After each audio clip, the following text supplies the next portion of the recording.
आप महाभारत पढ़ लेना, और सेम टू सेम घटना, यही घटना गुरु द्रोण के पास हुई।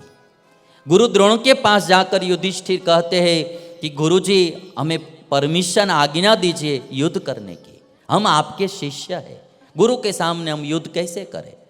गुरु द्रोण ने कहा कि यदि तुम इस आज्ञा लेने के लिए नहीं आए होते तो मैं तुम्हें श्राप दे देता, तो मैं तुम्हें श्राप दे देता। तुम आज्ञा लेने के लिए आए हो, इसलिए मैं आप पर प्रसन्न हूं और आज्ञा देता हूं कि हमारे सामने भी आप हमारे साथ युद्ध करो। फिर वही बात युधिष्ठिर ने कही कि आपको पराजित कोई भी नहीं कर सकता, तो इस युद्ध में हमारी विजय हो ऐसा आशीर्वाद दीजिए। गुरु द्रोण ने भी यही कहा कि मैं वचन से बंधा हुआ हूं, युद्ध तो मैं दुर्योधन के पक्ष में करूंगा, किंतु आशीर्वाद तुमको देता हूं, विजय तुम्हारी होगी। यही बात कृपाचार्य जी ने भी कही। तो मुझे लगता है कि तीनों पुरुष पक्ष में तो दुर्योधन के थे, तीनों के आशीर्वाद पांडवों के पक्ष में थे। तो विजय किसकी हुई भाई? पांडवों की हुई। पुरुष से भी पुरुष का आशीर्वाद बड़ा होता है, महान होता है। स्वयं व्यक्ति दुर्योधन के पक्ष में है तीनों, किंतु तीनों का आशीर्वाद पांडवों के पक्ष में है। और इसीलिए जीवन में सफल होने में, सुखी होने में एक पुरुष प्रयत्न साधन है और दूसरा आशीर्वाद है। और आशीर्वाद में भी आप समझ लेना कि कोई के पास जाकर आप कहो कि आशीर्वाद दे दो, आशीर्वाद दे दो, ऐसे कोई आशीर्वाद मिलता नहीं है। आशीर्वाद वो चीज़ है, दिल की प्रसन्नता। हमारे में कोई ऐसे सद्गुण है या हमारा कोई ऐसा सत्कर्म देखकर कोई भगवान या कोई सत्पुरुष या माता पिता या कोई भी जीवात्मा प्रसन्न होता है, प्रसन्नता है, वही आशीर्वाद है।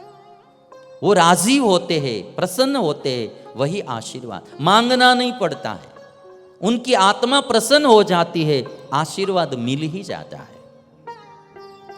आशीर्वाद की भी जीवन में एक बड़ी भूमिका होती है।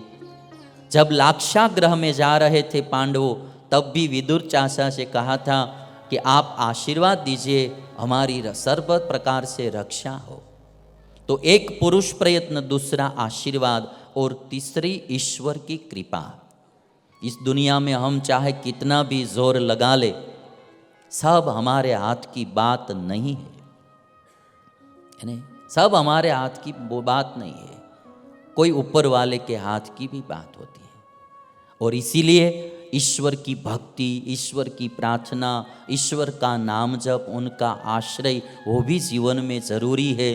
पांडवों के विजय हुई तो आप देख लेंगे, अर्जुन का, पांडवों का पुरुष प्रयत्न भी बहुत अच्छा था। दूसरा आशीर्वाद दादा भीष्म, गुरु द्रोण, कृपाचार्य का। और तीसरी बात, भगवान कृष्ण की कृपा भी साथ में थी।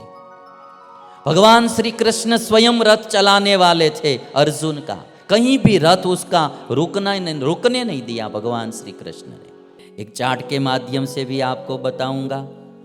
कभी कभी क्या है कि हम ऐसे ही छोटी छोटी चीज़ों अपना कर सफल होना चाहते हैं, वैसे सफलता मिलती नहीं है। पहला तो पुरुष प्रयत्न तो करना ही चाहिए, मेहनत तो करनी ही चाहिए।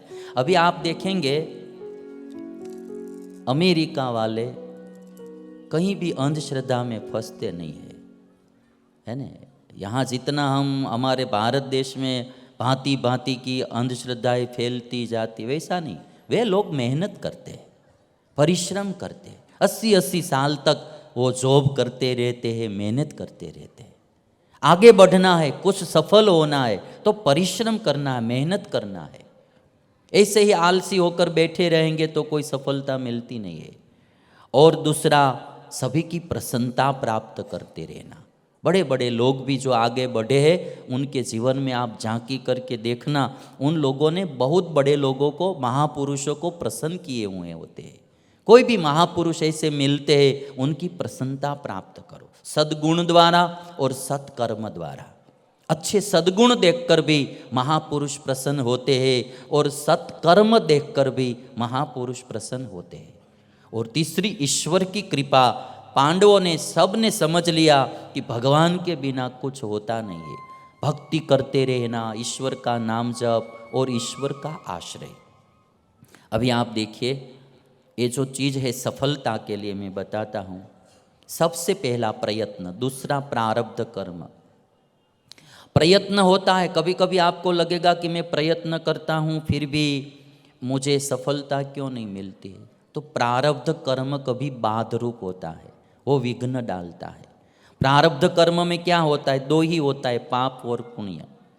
पूर्व जन्म के हमारे पुण्य कर्म होते हैं और उसका फल अभी आज हम भुगतने का शुरू किया है, तो बिना प्रयत्न ही आसानी से सफलता मिलती ही जाती है। कहीं भी आप काम करने जाओ, सफलता ही सफलता मिलती जाती है।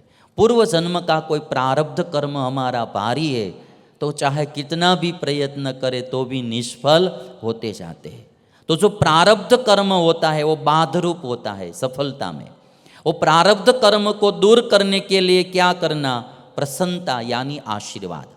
किसी का आशीर्वाद, किसी की सहाय मिल जाती है तो आदमी पार हो जाता है। और तीसरी चीज़ होती है प्रार्थना, ईश्वर की भक्ति, या कोई मन्नत रखते हैं, प्रार्थना करते हैं, उसके द्वारा भी आदमी सफल होता है। अब यहाँ पार्वती और शंकर साथ में मिल के रहते हैं। विवाह के बाद बहुत समय बीत गया। एक दिन देवों ने आकर शिव जी से प्रार्थना की कि तारकासुर बहुत परेशान कर रहा है और तारकासुर का वध आपके पुत्र से ही होगा, इसलिए आप पुत्रोत्पत्ति कीजिए और सभी देवताओं को तारकासुर के त्रास से बचाइए। और तब शंकर जी ने, शिव जी ने कृपा करके एक पुत्रोत्पत्ति की है जिसका नाम रखा गया है कार्तिकेय। 6 कृतिकाओं ने उनको स्तनपान करवाया, इसलिए उनका नाम कार्तिकेय पड़ा। कृतिका के ऊपर से कार्तिकेय नाम पड़ा। और 6 कृतिकाएँ थी और 6 कृतिकाओं स्तनपान कराना चाहती थी।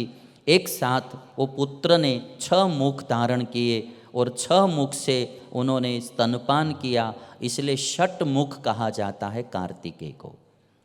कार्तिकेय जो है भगवान शिव जी का पुत्र, एक बात याद रखना कि उसमें ये शिव जी से ही उत्पन्न हुए हैं, इसमें पार्वती की कोई भूमिका नहीं है।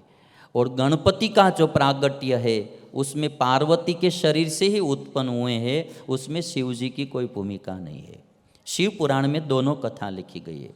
कार्तिकेय को साउथ इंडिया में, दक्षिण भारत में सुब्रमण्यम स्वामी कहते हैं और उनका मंदिर भी बहुत होते हैं, उनकी पूजा भी वहाँ होती है। एक शिव जी है इस दुनिया में कि उनका पूरा परिवार दुनिया में पूजा जाता है। शिव जी की पूजा होती है, पार्वती जी की पूजा होती है, कार्तिक स्वामी की पूजा होती है, गणपति की पूजा होती है और नाग देवता की भी पूजा होती है, सबकी पूजा होती है। तो आज कार्तिकेय का जन्म हुआ और विश्वामित्र ने वेदोक्त विधि से उस बालक का सारा संस्कार किया। विश्वामित्र ने संस्कार किया और वो बालक बड़ा हुआ। सभी देवताओं ने उनका स्वागत किया और कार्तिकेय ने तारकासुर का वध किया। देवताओं ने जय जयकार किया और कार्तिक स्वामी की स्तुति की है।